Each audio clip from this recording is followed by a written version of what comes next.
Hello, and welcome to RLP is Healing. I am your host, Tammy, the owner of RLP Holistic Wellness LLC, the practice that is here to help women reclaim their inner power and take their life back. Many of us are called to create change in the world, but we don't talk enough about the personal cost.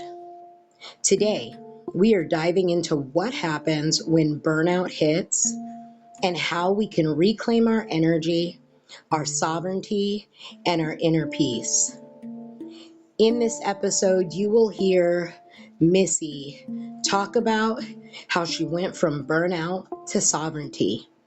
Take a moment to sit back and enjoy. Hello, and welcome to RLP is Healing. It's your host, Tammy, and today I am being joined by Missy. So, guys, I met Missy on TikTok, as you guys are probably not surprised, but she made a comment that really hit home for me, and I felt the connection. She's an activist turned yoga teacher and meditation teacher. And guess what? She's also the creator of the 30-day path to sovereignty. I'm really excited for you guys to listen to this interview, to join us as we talk about burnout to sovereignty. Hey, Missy, how are you doing? Hi, Tammy. Thank you for having me on. Such an honor. Oh, I'm super excited to have you on today. So I want to jump right into it because I believe that your story is truly one that is amazing. Also, guys, she has a blog and the blog is fire. I have read it twice already. And I want to just jump into it. If you could describe your journey in one word, what would it be? Multidimensional. Ooh, I like that. We Why? have so many, we have so many lives in the one. Mhm. Because I used to be a wife. I used to be a mom. Now I'm a grandma. Now my kids are grown. Now, I used to work a 9 to 5. Those are all different lives. I used to be an activist that had a nonprofit back in Indiana. And now I live in North Carolina on a 20-acre farm with some chickens and bunnies and dogs and goats. And I grow my own food and I don't like to go to town. And so it's multidimensional. Many timelines, many dimensions, many versions of me. I love that. I feel like you're living the dream. That is my dream. 20 acres, small house, and a whole bunch of animals, growing my own vegetables, and just enjoying the peace. So we talk about burnout and we talk about being here. We're wanting to create change in the world and everything like that. And I want to know what drew you to activism and advocacy. Well, it was having grandchildren.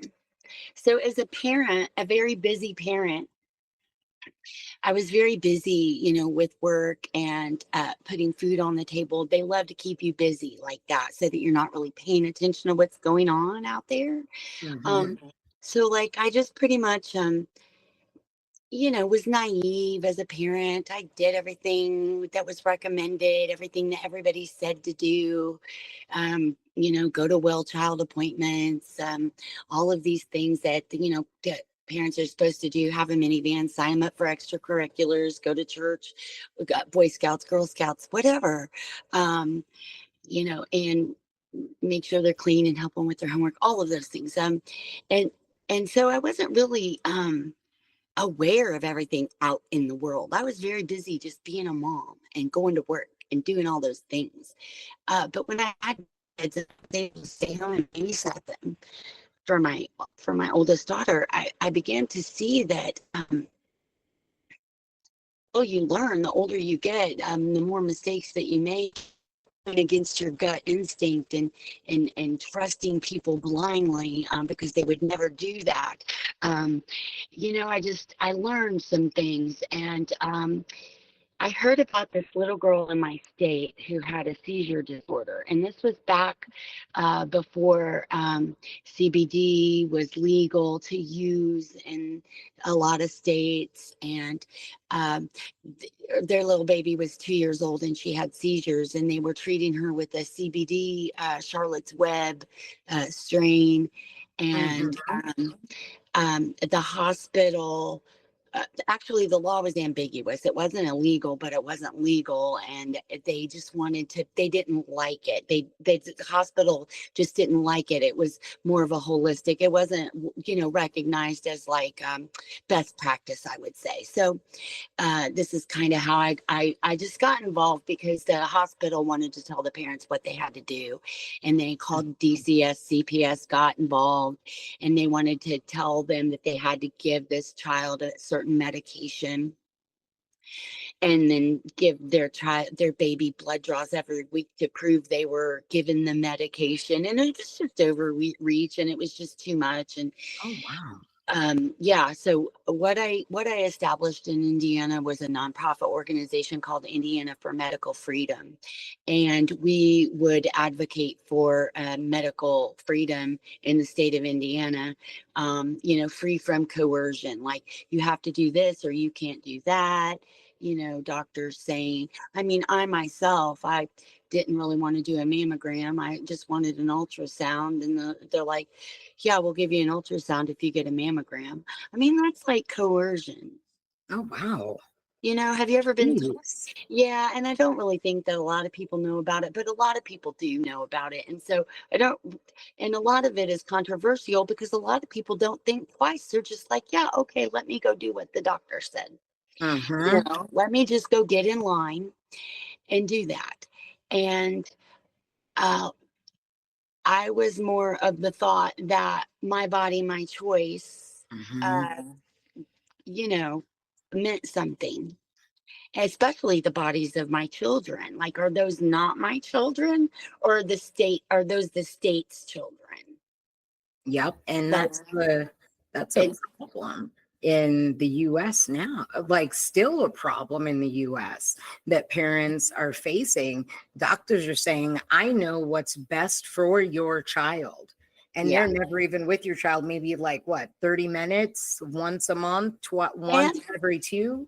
and they're certainly not with your child if they were to have a negative reaction to something that this doctor forced upon. Mhm. So parental rights are really important. So that's what I fought for. I fought for the rights of parents to make medical decisions for their children that they thought was best, without threat of coercion, without threat of losing their children to DCS because they disagreed with their doctor. We are allowed to ask for second and third opinions. Mhm. You know, and so the re- so that's how I got involved in that. To answer your question, it was that I was fighting for the voiceless, the little kids, whose parents are busy at work, and they don't, I was in that I was in a really angry energy, like, how dare you people, how dare you. So I was all fired up. I didn't care who I made mad. I went down to the state house because somebody had to, and I'm like, no, the answer is no. We are not Mhm. doing that. That is overreach. You you wouldn't believe how many laws pass at our state houses just because there's no one there to oppose. See, and that's now, like this right here, actually, with hearing your story and hearing what you've gone through and pushing and fighting the good fight, no wonder why the weight of burnout comes. So that's where I'm going into next. When did you start to feel that weight of burnout? People are afraid to speak out. I had moms that said, my husband won't let me come down. My husband won't let me come to the state house. we're afraid, we don't want that attention. Because retaliation, DCS retaliation, or we don't, so anyway, I would go down there for years and say, hi, I'm, my Missy, and I represent 2,000 Hoosier families, 2,000 Indiana families, but they're not behind me. I'm like, you guys, you got to come down here. And, I keep telling them I represent over 2,000 families, but, they're going to stop believing me if you don't show your faces down here. And I really think that people, for me, and this is my personal opinion, is that people would rather throw money at, they're like, here, take some money, but don't make me go down. Don't make me talk to the lawmakers. Don't make me call the switchboard. Don't make me speak for myself. Don't make me fight for myself. You go do it. Well, tell me what to say, and I get that, but it really got to be frustrating when I could not get people to go down and fight for their own rights. And we'll hear this now. We will hear a lot of people complaining about the way things are. I have an idea. I have something they can support that we'll get to. I kind of talked to you about that before. A call to action in a peaceful way, that is compassionate. But I'm still kind of the activist, but we can still do things to make a difference. But in a way that doesn't require us to not necessarily go down to the state house. It got to be to where I couldn't get people to go down. And I thought, well, me and the co-founders thought about handing it over to other activists. We actually trained people, taught them what to do, showed them the ropes and everything. And it just came down to where we couldn't trust anybody because of sabotage and infiltration. And our names are forever tied to that nonprofit. And so we just dissolved it. Okay. We just dissolved it. And I pretty much thought, well, if you aren't going to fight for your rights, then you don't deserve to have them. I know what my rights are. I know what to do. I know all how to do that. I know how to call my legislator. I know the way to the state house to go say, hey, no to this. And, if people want to know how to do that, I'm happy to help them. But the days of me going down and doing it all by myself, no, I have a life. I burned out. I mean, I have a life too. And I quite enjoy it now. And see, I have noticed that I feel that you're truly right, that people are, I don't know if it's that they're scared of the lawmakers or if they are in a space of where they're just like, oh, I'm just going to lay down and take this. Yeah, you have to go scared. So I went to my state house the first time. I went there to my state house looking for my U.S. congressman. Like your U.S. congressman is not at your state house. Your state lawmakers are at your state house, and your U.S. senators and congressmen, they have a separate office separate, and it doesn't have anything to do with your state lawmakers, but you got to go anyway. I didn't care. I'm like, where is this man? And they're like, you're in the wrong place. But that's how you learn. You can't change anything if you don't do something different. And see, I've actually called the Maryland state lawmakers office. Like, yeah. I swear they look at the phone and they just send me to voicemail. they knew me too. They do have that caller ID. They do. They would be like, oh, is this you again? I'm like, yeah, it is. You're all, finally you picked up. Yeah. You know who I want to talk to. Right. And so did you have any resistance when you first started doing the stepping away? Like, what made you finally say, I need to do something different? it was a vibe. It was I kind of felt like that I knew the situation. Have you seen Cold Mountain? The movie? No, I have not. Oh, well, there's a line in there where Renee Zellweger, she just says, the Lord won't let it stand this way for long. And I just really felt that. I just really felt like, well, this just can't go on that much longer. These people are too aggressive. They're going to shoot themselves in the foot. I think I just need to go on and declare victory because you know, really I am declaring victory because I know how to say no. I know what my rights are. So like what I did was I just declared victory and walked away. I already won. I already won because I learned what I needed to know. I knew how to protect myself. I knew that my children and my grandchildren are fine because we're, a unit, and we all, I got my kids and my kids got their kids and we're fine. So I was just able to just declare victory, and it's really transcending the mundane. It's so yoga. Right? I But was I like, didn't "Ooh, I feel that." but I didn't know that at the time. I didn't know anything about yoga at the time. Ooh, you know what? And that's where we're gonna go into next. What was your first step toward healing?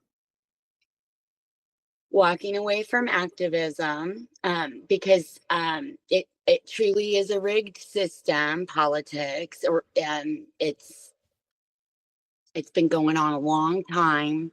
Um, we can go down there and we can tell them what we want, but at the end of the day, they are going to do what they are paid to do by the lobbyists that have special interests depending on what industry they work for. That's what's going to happen. Our lawmakers are bought by industry.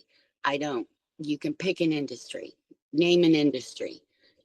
They've got them. And I actually think that that's another thing that we need to ask for, is that I don't think an industry ought to be able to lobby in our state houses. I don't think an industry ought to be able to lobby in our state houses against citizens. And I don't think that they ought to be able to have, I don't think that they ought to be able to donate to any campaigns. I don't think they ought to be able to donate to any politician. I don't think that they ought to be have any influence over our departments, any of our bureaucratic agencies. I just think that any industry that has a lot of money can, people can be bought, and that has happened. And so that's another reason why I walked away, because the system was rigged. Like, you can go down there all day long and tell them what you think, and you may have people on your side, but it's politics. If they don't vote for this guy over here, then this guy over here is not going to vote for what they want. And so they're going to put you on the back burner and be like, yeah, maybe next session or something like that. And I just realized that it was just futile.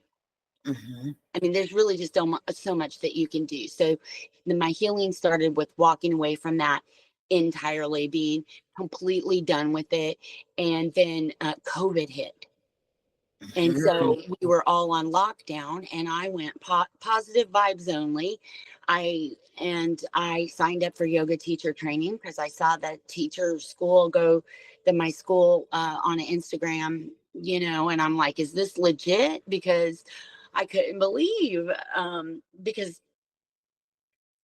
I had actually gotten my passport to go and learn in India, but that never happened. And then COVID hit and all the prices dropped, and you get online training and stuff like that.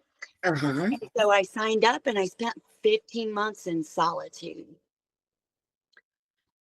And it was the dark night of my soul. I lost my dad. I went through a breakup. And it was really, really hard, but I studied. In 15 months, I studied 1,500 hours of yoga. And I figured out what had happened to me in 2014. I had had a out-of-body experience. I found out that was my Kundalini rising. Mm-hmm. And then after that 2014 Kundalini rising, I just completely dismantled my life, tore it all apart. I started being I co-founded that nonprofit. I did that for a while. Then I filed for divorce from my husband. And then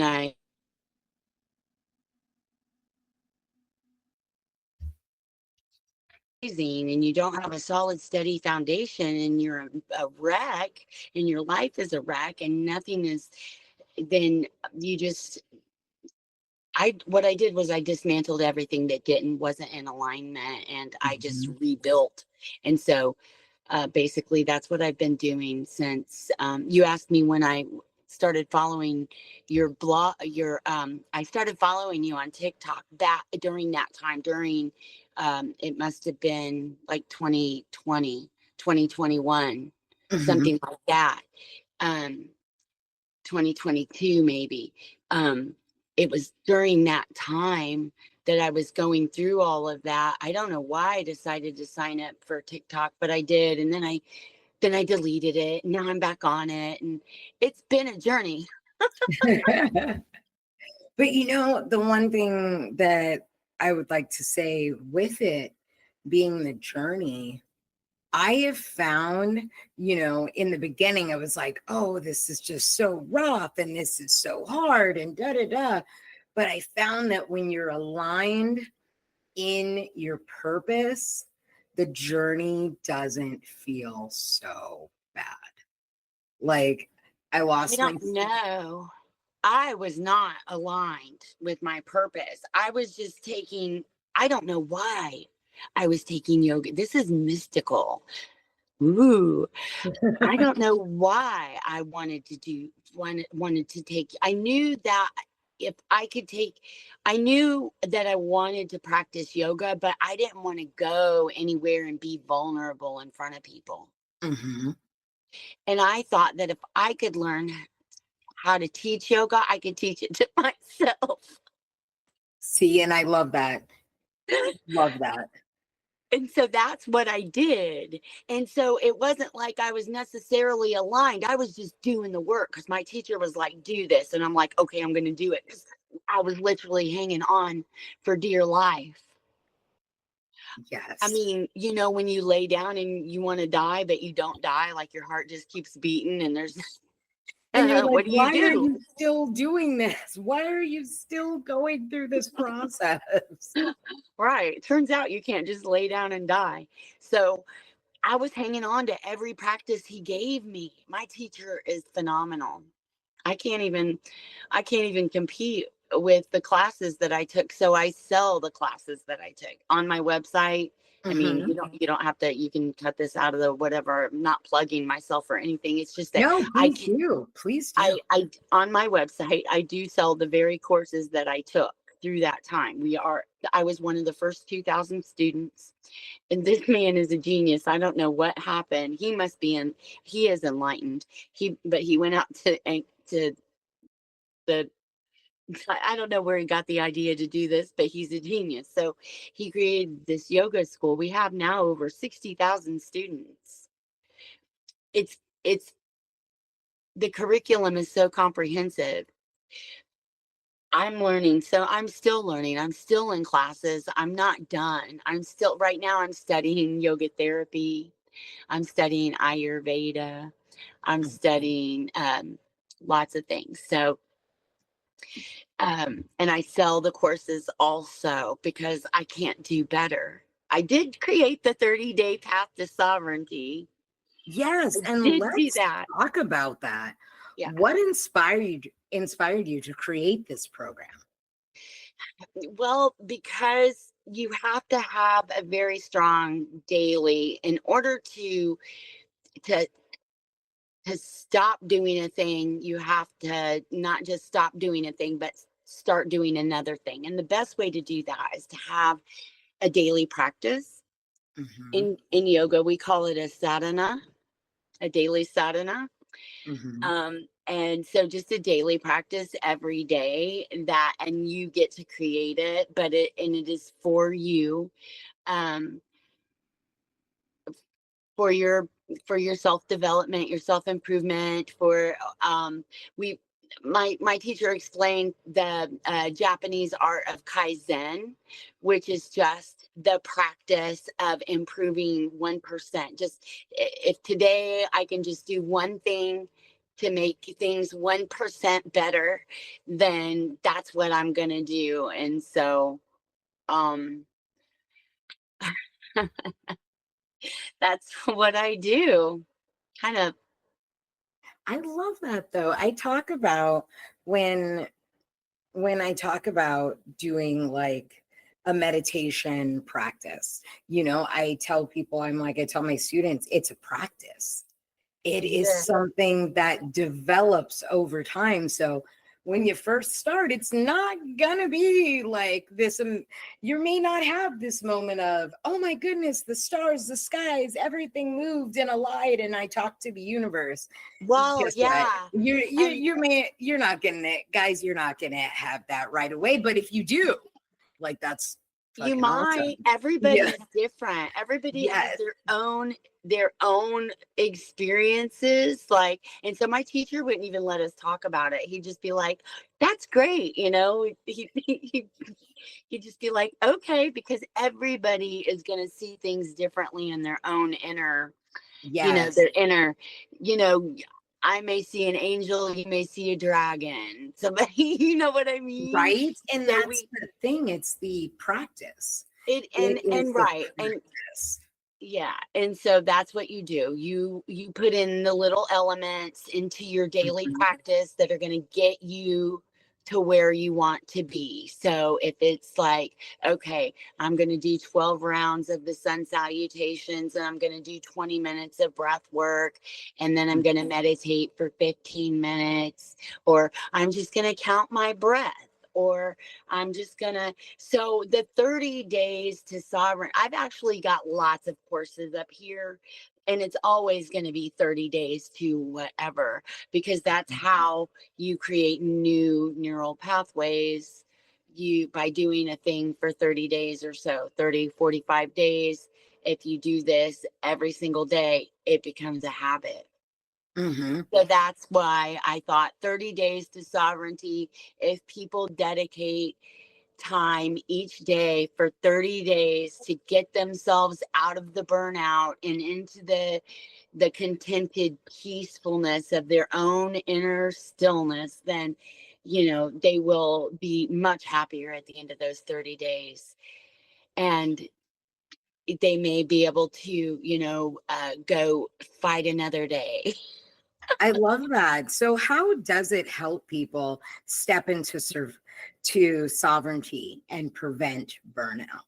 Tell us a little bit of a breakdown of the program.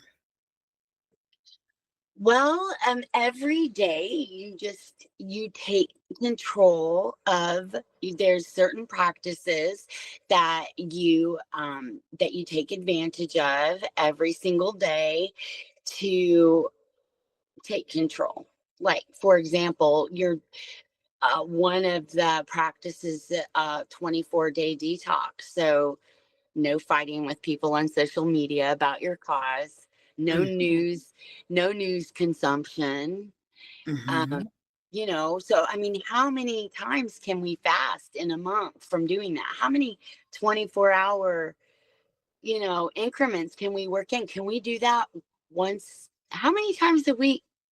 How many 24-hour periods can we do in a month where we do not we do not consume social media, news outlets. We do not engage in the fight. So for 24 hours, what could you be doing? You could be journaling how you feel after 6 hours of no social media.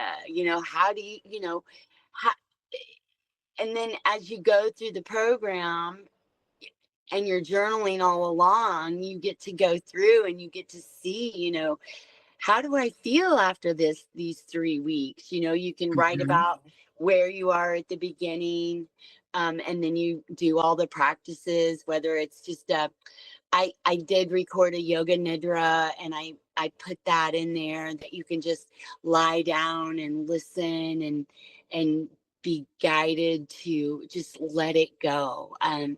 It's a practice. It is a practice of letting it go. And so Yes, I there's love that. there's 30 That's days of letting it go. and you know what? I think that that's, stepping into that place of being able to truly release, and not just release the emotions, but also like release the limiting beliefs, release the outside world. And, one thing that I do a challenge every so often to anyone and everyone that will take the challenge, where I say within the first 3 hours of you getting up, do not go on social media. Don't do anything that comes to your phone. Because like I'm one of those people. I'm the woman that's up at 4 a.m. in the quiet and just like enjoying that personal time for meditation, for gratitude, for breath work, for doing some yin and getting some stretching in, opening up the hips. You know what I mean? And I do. Yes. you do, because you're like, don't worry, Tammy, I'm right there with you. I'm up at 4 a.m. doing it too. Yeah. I'm 52 and I'm postmenopausal. So, and I don't know if it's insomnia or if I'm just like ascending, but I don't need as much sleep anymore. But like, if I get up at like, I'm looking at this, like, is it time to get up? Is it time to, light my candles? Right? You do. But it's like, no, it's only 2 a.m. Okay. And it's like, no, you can't get up yet. Like, I'll look at the clock. I'm like, what time is it? It's all freaking 2:45. And I'm like, okay, I'll try to sleep for a few more minutes. And I'll do that. Oh, I'm just going to close my eyes and meditate and doing the But you know breathing what? and stuff. But And I think that's because we have the daily practice, you see. So we have transcended the burnout. We are not exhausted anymore. And that's the thing, that when you practice yoga, you realize that you are not the body, you are not the mind, you are a separate consciousness. And you tell the body, you tell the mind what to do.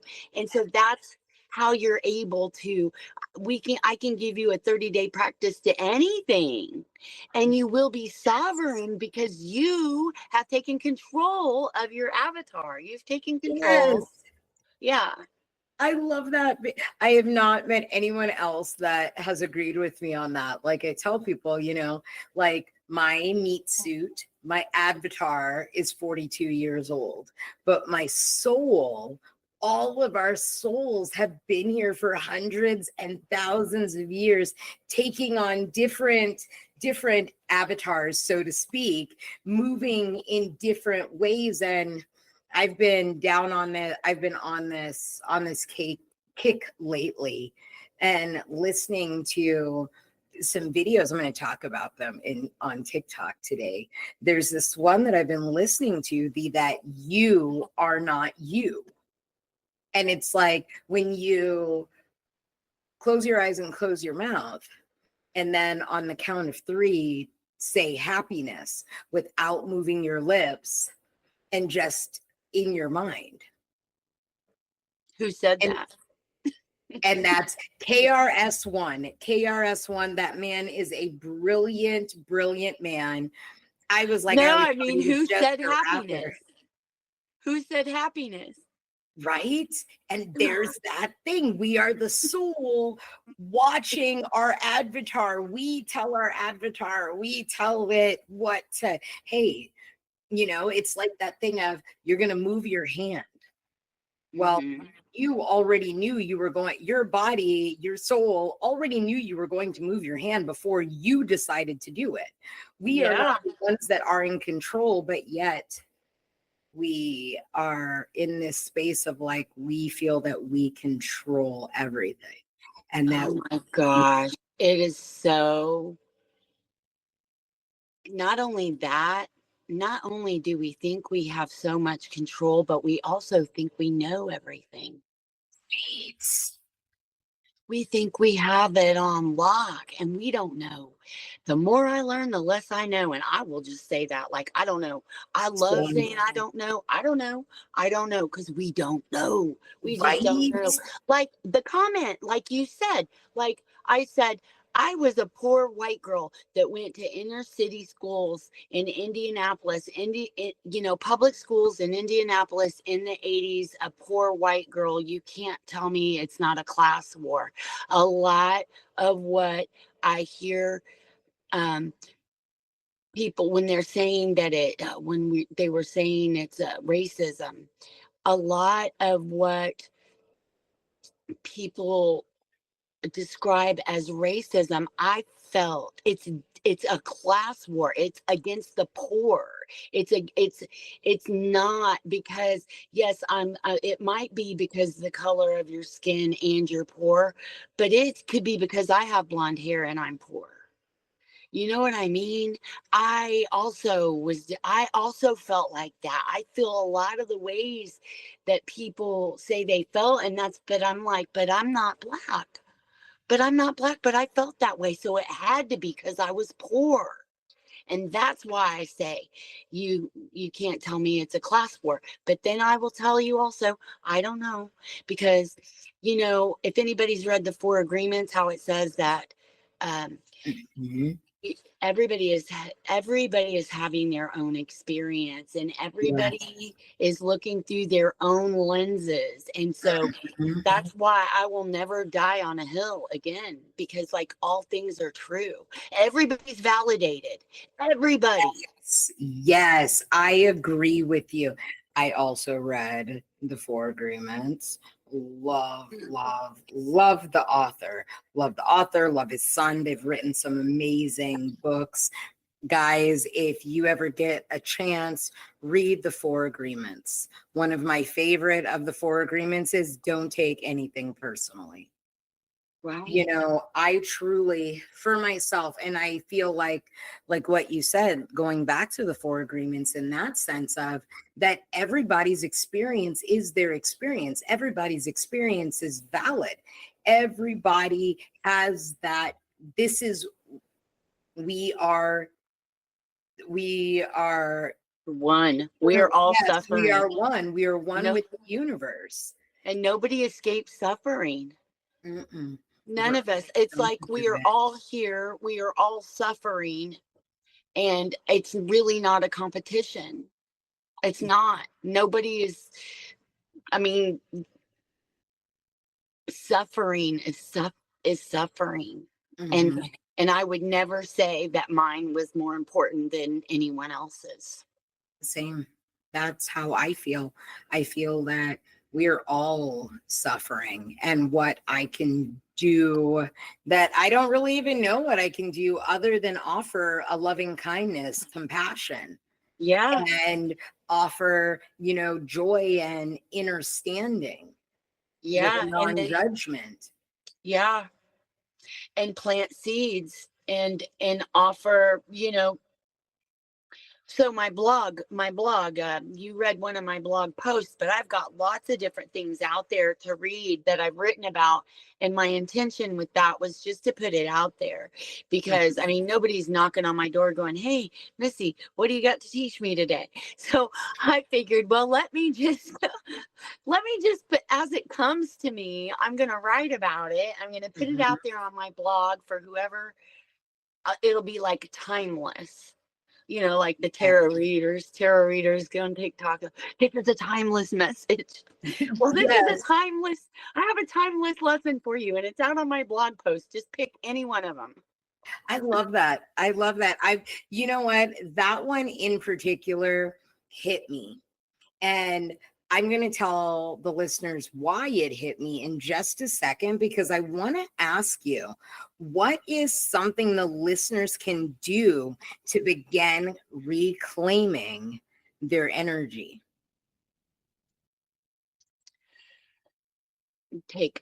Set a timer on your phone. Get your timer, or everybody has a timer on their phone or on their wrist or whatever, and set it for any time. Pick 11:11, or 2:22 or 3:33. Pick any old time you want. And when that goes off, you stop what you're doing and you sit yourself down and you count your breath. And it would be inhale and exhale would be 1. And when you get to 10, you can start over at 1. And if you forget where you are, you can start over at 1 and then do this for 5 minutes. And you can do this for 7 days. And I would say that if you can stop yourself from doing whatever it is that you're doing and sit yourself down for 5 minutes and count your breaths, then you are home free. You're well Oh, on your way. dude, I have to tell you, Missy, I love it when I get to talk to someone that does similar I don't know, similar Well, we must have had purpose. good teachers. Yes. You know what? I had some amazing instructors, and I couldn't ask for better teachers. Better, Yeah. and I don't even like to call them teachers. They were my mentors, my guides Yeah. to working on self and Wholeness. Yes. They shine the light on the path. And that's what I want to do. That is what has been put on me to do. Like, I cannot walk the path. I can't be going to the state house and talking to your rep and saying, hey, now, Mrs. So-and-so wants this, that, and the other. But I can shine that light on the path and tell you, go that way. Yep. And I can show you where to go. It's that thing that they always say, you can take a horse to water, but you can't make it drink. That's right. I can teach the man to fish, but I cannot fish for the man. That's right. That's right. Or you can give him a fish or teach him to fish but yeah, so just very simple, basic stuff like counting your breath, or if they just can't see themselves sitting there for 5 minutes counting their breath, you can draw a dot on the wall and stare at it for 5 minutes. Yeah. Or a candle flame. Light, yeah, just gaze into the flame of your candle for 5 minutes and try not to blink. It's about increasing your focus. See how many times you think about whether or not you turned back your dryer when you're staring at that candle flame, because everything comes to mind. It's the greatest test ever, but you're going to sit there and you're going to stare at the candle flame and you're not going to go check just watch how your thoughts come. Watch your thoughts and be like, oh, did I turn back the dryer? Oh, what time is it? Oh, how long have I been doing this? Yeah. And that's the one thing, listeners, I want to debunk the one thing that everybody hears when it comes to practicing meditation. By the way, it is okay for you to have thoughts. It is part of the process. Your mind is going to ask you questions. It's going to tell you stuff. Guess what? Think of a 2-year-old and smile and come back to the breath. Your mind's going to do that. And you know what? It takes time, because this is a practice. These are practices to help you with reconnecting with your mind, your body, and your nervous system, and bringing you to present moment. Now, let me tell you guys though, Missy and this blog, I'm going to tell you guys, and I'm going to have her explain to you this comparison of Cali and kind of transforming. I don't even know the best way to even put it. Guess what, Missy? You tell them all about it. Let them know, because this is the part that drew me back again. So I'm not sure how many people listening are familiar with Kundalini, but in Kundalini Yoga and in Hindu philosophy, or the yoga philosophy, there are these two energies, and they came from two different goddess aspects. So the one is Kali, and Kali is an angry energy, destructive and protective, but destructive. And she will burn it down, burn down the lies. She will take on all of the bad guys, all of the demons, all of the destruction. She'll destroy herself, destroying them. She will, if she's not careful, she'll destroy the ones that she loves. And destroy herself.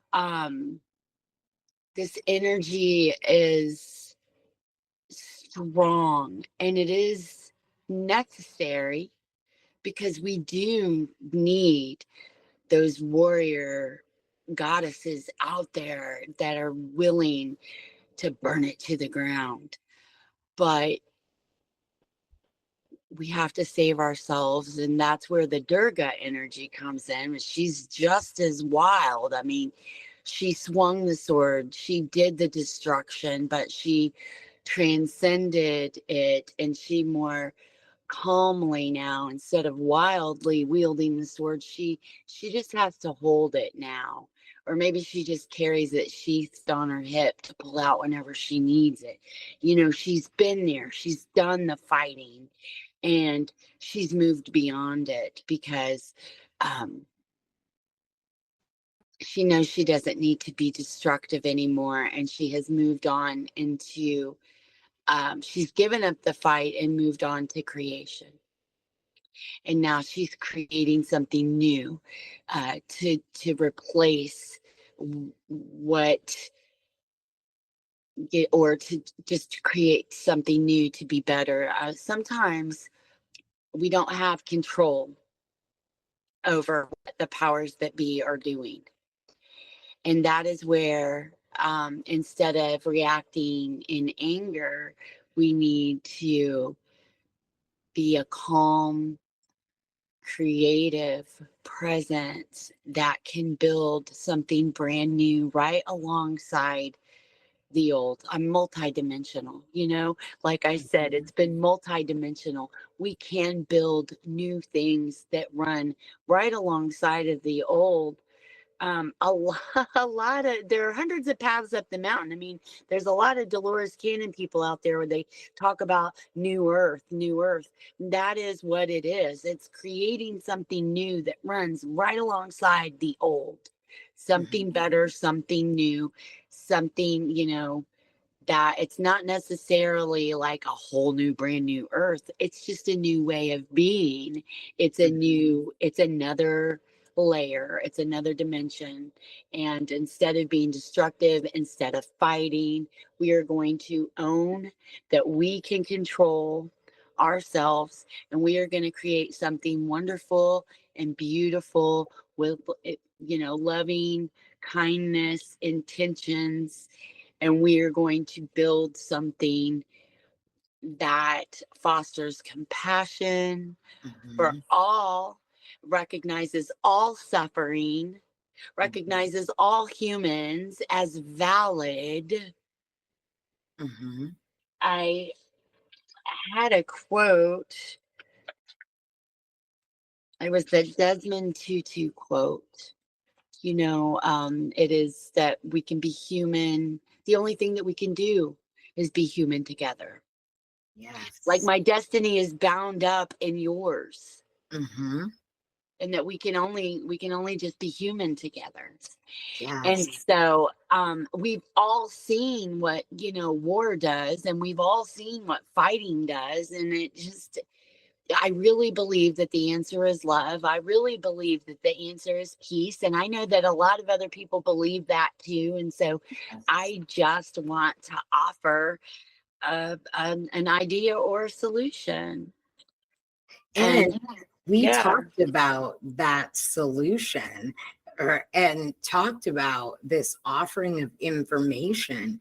Can you tell, I feel this is a wisdom that you're about to share. So I ask you to share this with the, activists of the world, the healers of the world, the empaths of the world who give so much. Yeah, I mean, we try to be equanimous, right? And we try to rise above and transcend the mundane. And we really don't want to be involved in the material problems of the world, but we have to live here. We have to live here, and we have a job to do here. And we have to leave it better for our children and our grandchildren. And so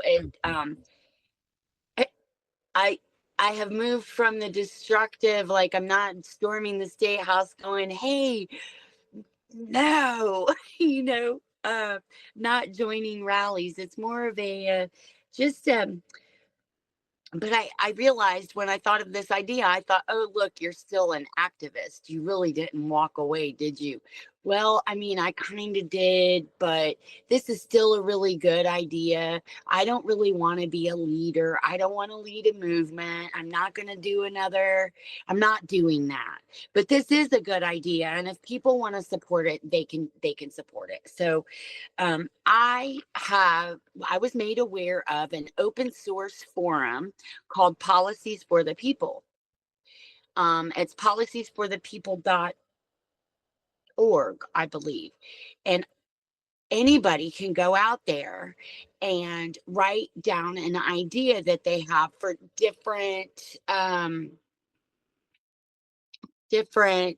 like if they have an idea about economics, if they've got an idea about anything that you have an idea about, you can just float your idea. So that's what I did. I went out there to this open forum and I wrote an idea for a policy. And the idea is this. Sorry. I had the idea that we needed a United States Department of Compassion. Because we have a Department of Defense, but we don't have a Department of Healing. And we fund war, but we don't fund peace. And it's really not about politics so much as it is about humanity.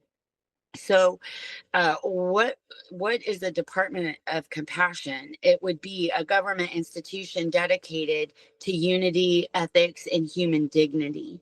And why that matters is because if policies shape the culture, then we need policies that reflect compassionate governance. And I have offered 3 core pillars. The first one being loving kindness policies rooted in human dignity and well-being. I mean, we're talking about ideas that like Mother Teresa had, ideas that Gandhi had, or the teachings of Jesus. It would be great. The other pillar would be youth-led innovation, like engaging young leaders in policy making and bridging divides, initiatives that unite people rather than divide them, because the world is hurting and it's not just one group. It's not just one issue. All of us are carrying wounds, whether it's the survivors of abuse. I mean, we have people that are survivors of human trafficking. Mm-hmm. We have people that are war refugees that have fled their countries from war. And we have children here who are in poverty that the only time they eat is at school. It's not just about, it's everybody. Everybody is suffering. And so, again, it's about human dignity. It's not really about politics, but we all have a job to do here, right? So kind of we got to get into politics. And it would be a really good idea if we could all just take our kind, loving, kind, peaceful voices and said, hey, will somebody in charge look at this, because this is what the people want. So I have a link that I'll be providing to you where listeners can go out to the Policies for the People and actually sign up to write their own ideas, or they can support my idea. I also have a link where people can look up who their lawmakers are in case they would like to contact their lawmakers for any reason and say, Okay. hey, this girl has a good idea about this Department of Compassion, and maybe we need to look at that. Lawmakers really like it when you take the time to call them and tell them what's important to you. They really, really do. I know that at the state level, but I think that people are listening right now at the federal level too. So I think it's pretty important that you call all of your representatives and let them know what's important to you, everything that's important to you. That's why they are there. They want to hear from you.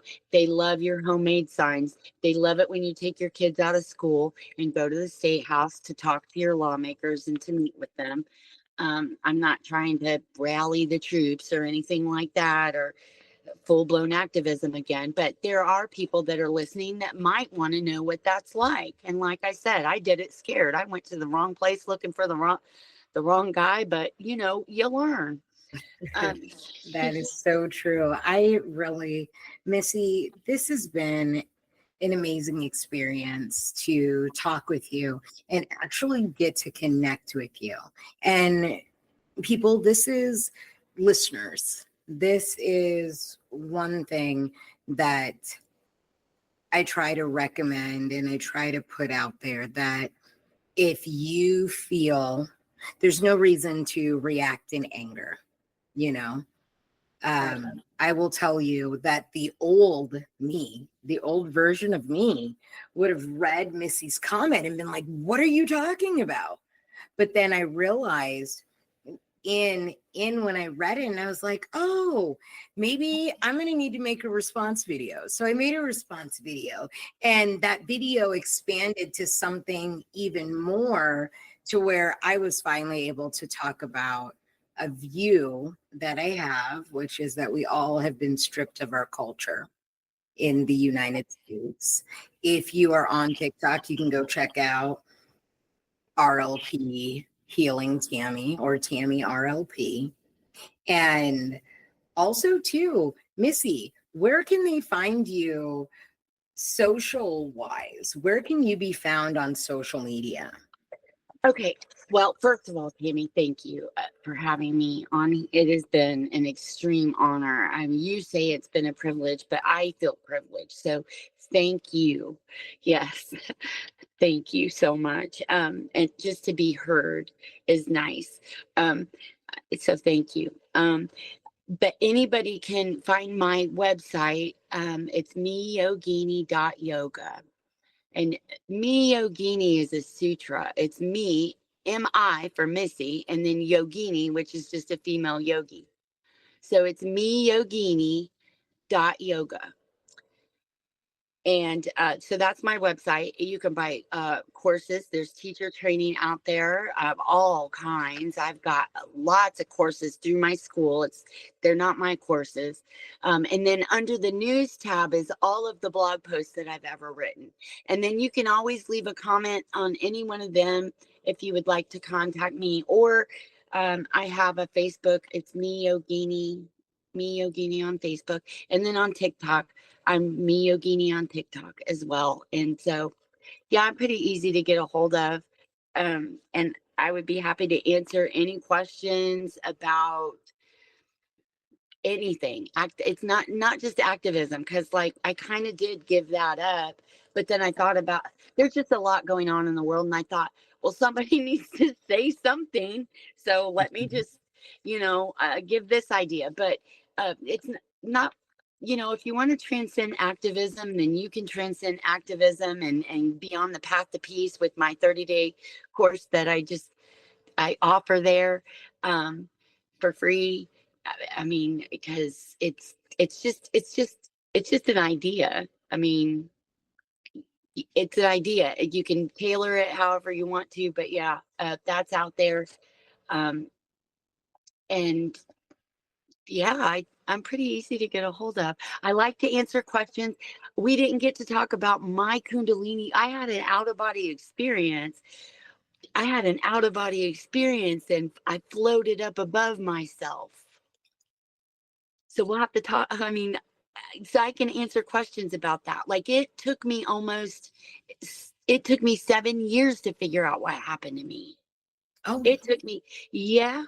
So, like, I love to answer questions about self realization. I love to answer questions about Kundalini or meditation. Just ask. all you got to do is go to Me Yogini. You can find her on, like she was telling you. And guess what? All you got to do is look at the little bloop in on this yoga post, and you'll get to see all of her information. And I just want to say this: sovereignty isn't about disconnecting. It's about choosing where your energy flows. Yes. What's one way you can reclaim your energy today? And you know what? I encourage you, if you are listening on YouTube or any of the other platforms that this is on, share your thoughts and reflect. So again, thank you guys for being here. This is Tammy from RLP is Healing. Have a beautiful day and happy healing.